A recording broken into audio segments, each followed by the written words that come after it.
So welcome sa video natin. Today, I'm going to be talking about the different social media tools. Okay? So ano ba yung social media tools?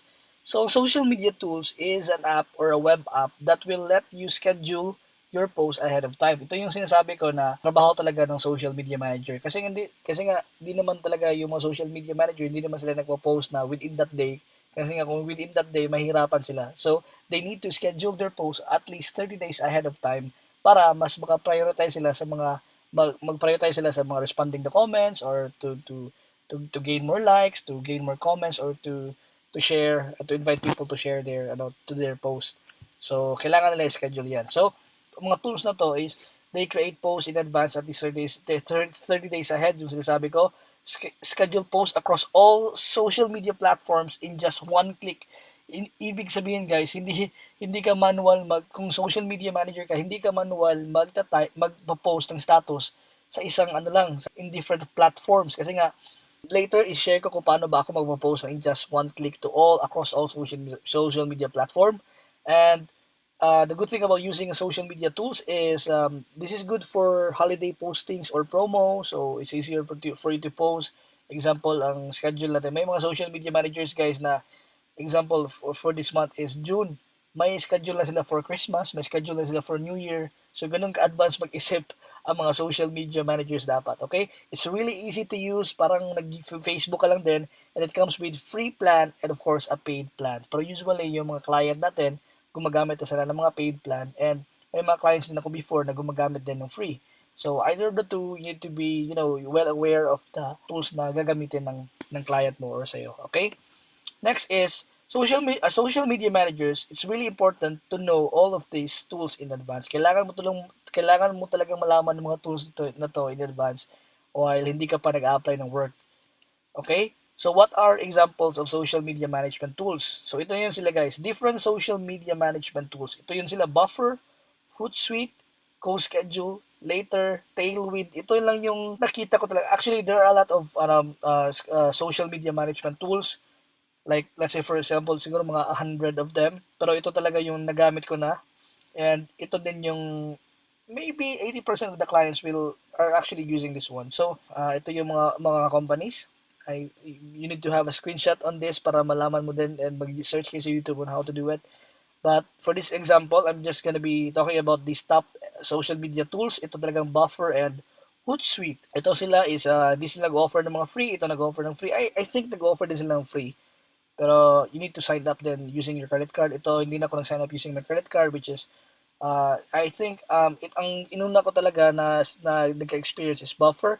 But yung nagamit ko yung Hootsuite, talagang na-inlove ako kasi nga it's really easy to use, and yeah, it's just one click, makapost ka na sa lahat ng social media platforms mo. Pero hindi nga siya free kung marami ka na. Ang free nito is only to social media like Facebook or Instagram. That's it.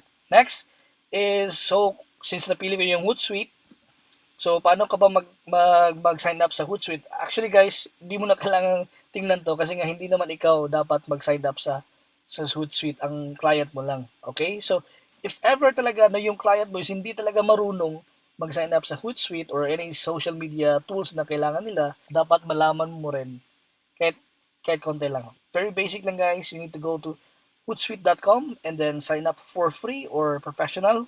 Next is, after mag-sign up, very basic lang din. Like, let's say for example, parang Facebook lang. Then it will ask you to connect your Facebook or Instagram or Twitter or YouTube.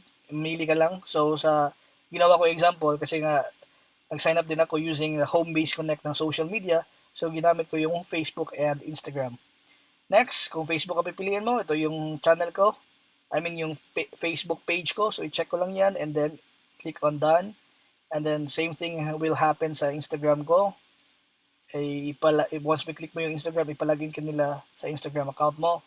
And then once you click on login, and then ito na yung whole dashboard ng, I mean, ng Hootsuite. So ito na yon. So today I'm gonna be talking about how you going to post content sa isang click lang, okay?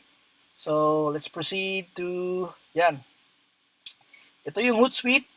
Very mahirap siya intindihin at first pero it's really easy. Actually ito na yung timeline ko, ito yung Facebook messages ko. So kung makita mo dyan, ito yung mga messages natin sa Facebook page natin. Ito yung latest post ko.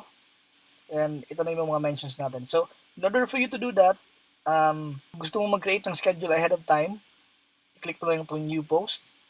Pag maklik mo na yung new post, ipaselect mo lang yung network kung saan ka. So, basic lang guys, kasi nga, free pa yung ginamit ko. So, 2 social media accounts lang ang pwede sa akin. Let's say, for example, Facebook and Instagram lang. If pag pro ka na, or magbabayad na yung boss mo, i-click mo lang yung add social network here, and then it will ask you na kung ano bang social media platform na ang i-add ng client mo. So, in this case, since free pala yung ginamit natin, ito lang yung gawin natin. So, select social media network. Okay, select ko yan. Example, Facebook and Instagram. So, kailangan i-connect. But you can do that one later. So, pansinin nyo dito guys sa Facebook page and sa Instagram page. Okay, so, ito yung text ko. Example, hello guys. Hi, let's say for example, have a great day, everyone. Ay, sana ba yung Grammarly natin? Hindi gumagana yung Grammarly. Okay, it's not working. Okay, so nakita nyo dito guys. So, home base connect. Nag-type ako dito, then nag-type din dito. Okay? So, Facebook and Instagram. Same thing will happen if marami ding website or mga social media platform ang ilagay mo dyan. Okay? So, pwede kang mag-add ng like picture. So, for example, I have a picture here actually. Just a minute. Okay? So, for example, ito yung picture na gagamitin ko. I-drag ko lang dyan. Boom. Uploading na yan siya guys. Okay? And then, just wait for it to load. Ang haba kasi medyo mabigat yun. So, mind you guys, if you're going to post this one sa Instagram and sa Facebook, you need to have at least 1080 by 1080 na size na picture para mag-fit in siya yung picture niya sa Facebook and then sa Instagram. Let's just, okay, 90%, 91%, 92%, 93%. Then, boom, 100% processing. So, let's just wait for it to load para makita natin yung preview. Kasi medyo mabigat yung picture ko nalagay eh. 1080 by 1080. Okay, let's just wait for it to load guys ha. Boom, ito na, uploaded na. And then, makita mo yung preview. Right? Ito yung Facebook natin. And ito yung Instagram natin. So, ito yung sinabi ko sa inyo guys na in just one click, maka-post ka na to multiple social media platforms. So, once you're good with that, hindi mo siya i-post now, right? Kailangan mo siya i-schedule. So, in order for you to schedule it, you can just simply click this one, schedule for later, and then, pwede mo siyang i-advertise. Siguro, lagi kasi, for example, December 1, 2020, at lagay mo dyan, or 1 p.m. Then, if you're done, click done, and then click mo yung schedule. Then, you're okay na. Okay? So, in this case, hindi ko siya i-post kasi nga parang presentation lang din to sa aking mga social media sites. So, yeah, at yan ang example natin sa pag-sign up and paggamit din ng Hootsuite. And I hope may naintindihan kayo. If you have any questions regarding this topic, please feel free to leave a comment sa comment section below.